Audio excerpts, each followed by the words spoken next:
Praise the Lord. माझं नाव पूजा आहे आणि आज आपण बघणार आहोत मत्तेमधील 5वा अध्याय 43 ते 48.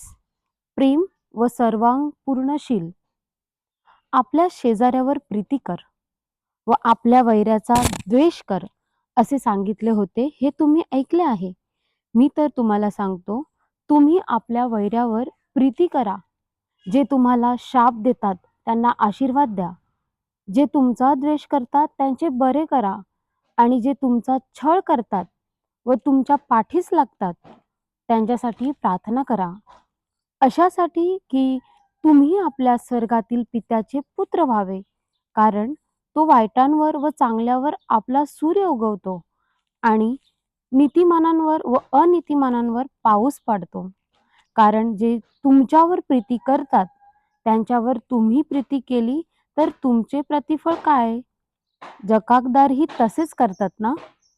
आणि तुम्ही आपल्या बंधुजनांना मात्र प्रणाम करत असलात तर त्यात विशेष काय करता? परराष्ट्रीयही तसेच करतात ना? ह्यास्तव जसा तुमचा स्वर्गीय पिता पूर्ण आहे तसे तुम्ही पूर्ण व्हा. Thank you so much. भेटूया उद्याच्या व्हिडिओमध्ये. Praise the Lord.